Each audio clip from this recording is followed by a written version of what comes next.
my mother was pregnant with myself, she got a phone call from an estranged aunt that said, hey, I heard that you're pregnant. By the way, there's a problem with the boy's blood in our family. I lost a lot of brothers when we were younger.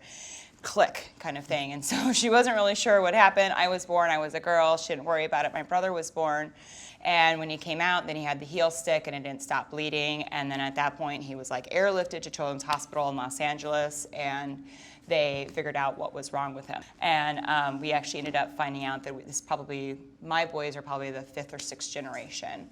But it was always kind of this family secret. As an outsider to the community, I'm talking to, I was 21 when I met Vanessa, she was 18. I'm hearing about hemophilia, it's a part of her life, and how her brother has their hemophilia.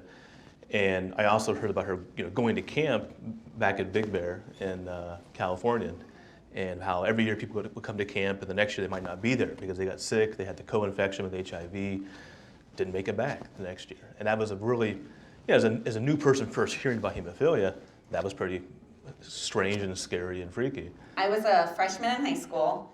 I was in science class, and the science teacher, a couple hours before Ryan, or I guess a period before Ryan were to come, she asked me if Ryan could sit at my table, and I was like, well, sure. Ryan didn't speak much about anything that he had when we were friends, but he knew I knew because the world knew. He was always so positive because his life outside of being with his friends was sometimes so negative. When I was a teenager, and I would go up to camp every summer, camp was really, really fun, but it was also really, really hard in the 90s because, you would go up there, you would get really, really close with people, they would get sick, and then they would die.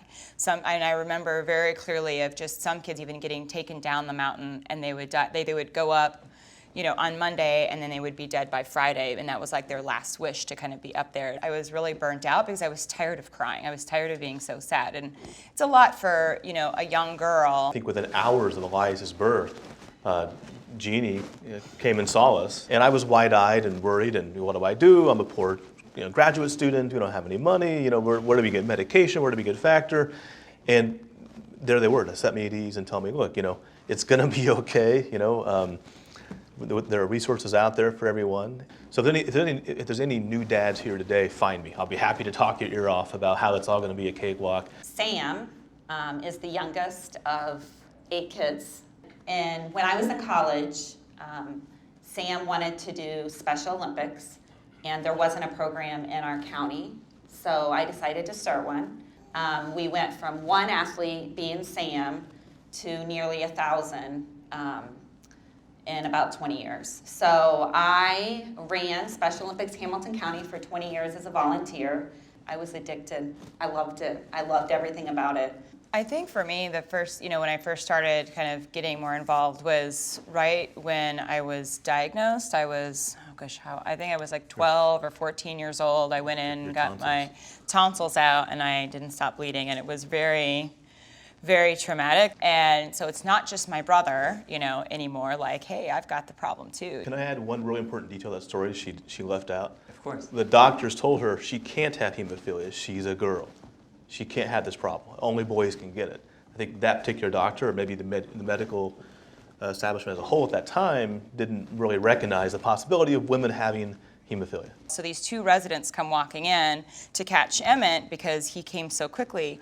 And one of the residents was like, no, she doesn't need factor. She's a girl, she can hemophilia. Ended up mixing my own factor because she wouldn't give the order. And so I was like, fine. So I mixed it, put it together. While you're in labor. While I'm in labor, and handed the nurse the syringe. I'm like, if you won't push it, I will. Ryan was the person who taught me to live each day like it might be your last, and to, make a difference every moment that you're given on this earth. Thank you all for your attention this morning, and I hope you enjoyed powering through. Yeah.